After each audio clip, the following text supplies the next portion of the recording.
अस्सलाम वालेकुम dear students. आज का हमारा lecture class 10th mathematics new syllabus 2026 पे है, जिसमें हम स्टार्ट करेंगे exercise number 1.1। Exercise number 1.1 question number 1 को डिस्कस करते हैं। सबसे पहले क्वेश्चन नंबर 1 में हमने सिंप्लीफाई करना है। हमारे पास इमेजिनरी नंबर्स गिवन है, इसमें उसको हम सिंप्लीफाई करेंगे। जैसा कि सबसे पहले iota raise to power 5 given है। एटा रेज़ टू पावर 5 को हम कन्वर्ट करेंगे सबसे पहले इवन पावर में, क्योंकि मेरे पास एटा स्क्वायर की वैल्यू गिवन है। एटा स्क्वायर की वैल्यू जो है वो इक्वल टू -1 है। तो एटा स्क्वायर की वैल्यू -1 है, तो हमने सबसे पहले एटा रेज़ टू पावर 5 जो है उसको इवन पावर में कन्वर्ट करना है, ताकि मैं उसमें एटा स्क्वायर की वैल्यू को रिप्लेस कर सकूं। तो बेटा इसमें सबसे पहले iota raise to power 4 multiply by iota में कन्वर्ट करेंगे, क्योंकि हमने इंडेक्स लॉ सीखे हैं कि अगर बेसिस सेम हो तो पावर प्लस हो जाती हैं। तो 4 + 1 = 5 दोबारा से बन जाएगा।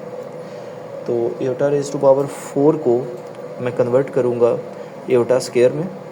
अब देखिए, आपने हमेशा क्या करना है, एटा स्क्वायर की फॉर्म में इसको कन्वर्ट करना है, ठीक है। और फिर 2 को ऐसे नंबर से मल्टीप्लाई करना है कि ऊपर वाली वैल्यू बन जाए। वो वैल्यू कोई भी हो, अभी तो 4 है, यहाँ पे कोई भी इवन नंबर हो तो 2 को उससे मल्टीप्लाई कर देना है ऐसे नंबर से कि ऊपर वाली वैल्यू बन जाए। जैसा कि यहाँ पे वैल्यू बन रही है एटा स्क्वायर × 2। तो अब यहाँ पे एटा स्क्वायर की वैल्यू को पुट करेंगे, -1 raise to power 2 multiply by iota, और -1 की पावर इवन हो तो वो कन्वर्ट हो जाता है प्लस में। 1 multiply by Etah = Etah. Next जो है iota raise to power 16, second part इसका करेंगे। एटा रेज़ टू पावर 16 है, तो हम इसको कन्वर्ट करें। अब देखें, ये तो इवन पावर है पहले ही, हमें कन्वर्ट करने की ज़रूरत नहीं है इसको इवन में, क्योंकि ये पहले ही इवन है। तो इसको मैं लिखूँगा एटा स्क्वायर। जैसा कि मैंने बताया आपको कि 2 को ऐसे नंबर से मल्टीप्लाई करना होता है आपने कि ये वैल्यू बन जाए 16।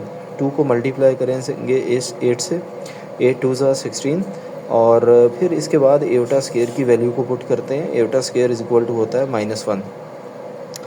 एटा स्क्वायर की वैल्यू -1 पुट की। अब यहाँ पे -1 की पावर जो है वो इवन है।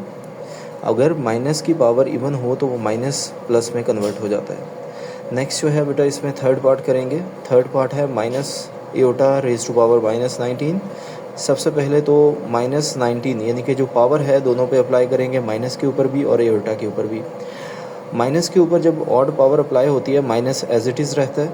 यहाँ पे आप देख रहे हैं, इसको माइनस एज इट इज़ रहेगा। इसके बाद एटा रेज़ टू पावर -19, एटा के ऊपर पावर -19 होगी, ये ब्रैकेट ऑफ होगी। फिर उसके बाद हमने इंडेक्स लॉ सीखा था कि अगर किसी भी नंबर की पावर जो है वो माइनस में हो, हम उसकी पोजीशन चेंज करते हैं, यानी कि न्यूमिनेटर से डिनोमिनेटर में ले आते हैं, या डिनोमिनेटर से न्यूमिनेटर में ले आएँ तो पावर का साइन चेंज हो जाता है। एटा की पावर -19 है, तो ये डिनोमिनेटर में आके एटा की पावर +19 हो जाएगी। अब ऑड पावर है इसकी, इसको इवन में कन्वर्ट करना है हमने। तो ऑड को इवन में कन्वर्ट करने का मेथड ये है कि मैं एटा multiply by Etah raise to power 18 करूँगा। इसमें एटा रेज़ टू पावर 18 जो है वो इवन पावर बन गई। अब इसको मैं 2 का मल्टीपल बनाऊँगा, एटा स्क्वायर, क्योंकि मेरे पास एटा स्क्वायर की वैल्यू गिवन है। 2 को ऐसे नंबर से मल्टीप्लाई करें कि 18 बन जाए। 2 9 ज़ा 18। तो एटा स्क्वायर की वैल्यू को पुट करेंगे इसमें। -1 होती है, -1 रेज़ टू पावर 9। माइनस की पावर जो है वो अगर ऑड हो तो minus as it is minus ही रहेगा, माइनस से माइनस कट जाएगा यहाँ पे, और वैल्यू बन जाएगी 1/एटा। अब 1/एटा को हमने रैशनलाइज़ करना है। बेटा रैशनलाइजेशन प्रोसेस क्या है कि डिनोमिनेटर में अगर सिंगल टर्म है तो इसी को मल्टीप्लाई भी कर देंगे और डिवाइड भी करेंगे।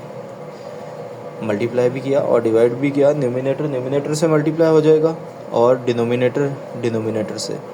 तो एटा multiply by 1 = Etah, Etah multiply by Etah = Etah square. Basis same हो, पावर ऐड होती है मल्टीप्लिकेशन में, तो एटा स्क्वायर की वैल्यू को पुट करेंगे =-1 प्लस माइनस माइनस, तो इसका जो आंसर आ जाएगा वो -एटा आएगा।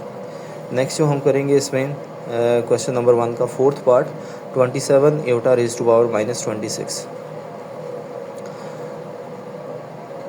अब यहाँ पे एयोटा रेज़ टू पावर -26 है। सबसे पहले इसे पॉजिटिव पावर बनाएंगे। मैं इसकी पोजीशन चेंज करता हूँ, इसको डिनोमिनेटर में ले आता हूँ। Iota raise to power 27 over iota raise to power 26, इसको मैं डिनोमिनेटर में ले आया, पावर का साइन चेंज हो गया। अब 26 जो है वो इवन नंबर है, इसको मैं 2 का मल्टीपल बनाऊँगा। 2 को ऐसे नंबर से मल्टीप्लाई करें कि आंसर 26 है। 2 13 26। तो एयोटा स्केयर की वैल्यू यहाँ पे पुट की। एयोटा स्केयर की वैल्यू क्या है? -1 रेज़ टू पावर 13। माइनस की पावर अगर ऑड नंबर हो तो वो माइनस एज इट इज़ रहता है, ठीक है। -1 raise to power 13 is equal to -1 और प्लस माइनस माइनस, आंसर आ जाएगा -27। नेक्स्ट है फिफ्थ पार्ट। इसमें iota raise to power 11 plus iota raise to power 5। सबसे पहले तो एयोटा रेज़ टू पावर 11 को कन्वर्ट करेंगे इवन पावर में, फिर उसके बाद एयोटा रेज़ टू पावर 5 को इवन पावर में कन्वर्ट करेंगे क्योंकि ये ऑड है। तो एयोटा रेज़ टू पावर 11 को इवन में कन्वर्ट करने के लिए हम करेंगे iota raise to power 10 plus multiply by iota raise to power 1। Basis same हो, पावर ऐड होंगी और ये 10 + 1 = 11 दोबारा से बन सकता है। फिर इसी तरह से 5 को कन्वर्ट करते हैं। 5 को इवन में कन्वर्ट करना है अगर 4 + 1 हो जाएगा। Iota raise to power 4 multiply by iota. तो एयोटा रेज़ टू पावर 10 को हम कन्वर्ट करते हैं एयोटा स्केयर की फॉर्म में। तो 2 को ऐसे नंबर से मल्टीप्लाई करें कि आंसर 10 है। 2 5 = 10। Iota raise to power 2 × 5। और फिर उसके बाद एयोटा रेज़ टू पावर 4 को हम कन्वर्ट करेंगे एयोटा स्केयर की फॉर्म में। एयोटा स्केयर और 2 को हम 2 से मल्टीप्लाई करते हैं अगर, तो 4 बन जाता है।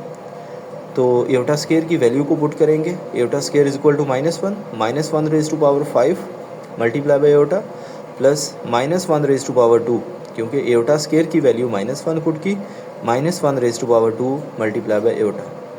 अब -1 रेज़ टू पावर 5 है, माइनस की पावर ऑड है तो minus as it is minus ही रहेगा, multiply by iota, plus minus की पावर इवन है तो माइनस प्लस में कन्वर्ट हो जाएगा, +1 मल्टीप्लाई बाय एयोटा। ये माइनस एयोटा बनेगा प्लस और +1 multiply by iota is equal to plus iota. तो ये बन जाएगा इक्वल टू 0, क्योंकि minus iota plus iota is equal to 0 होता है, ये कैंसिल आउट हो जाएंगे। तो ये है एक्सरसाइज नंबर 1.1 क्वेश्चन नंबर 1 के फिफ्थ पार्ट। नेक्स्ट लेक्चर में हम इंशाल्लाह नेक्स्ट इसका क्वेश्चन करेंगे, क्वेश्चन नंबर 2। और आज का लेक्चर यहीं पे वाइंड अप करते हैं। ओके, अल्लाह हाफिज़।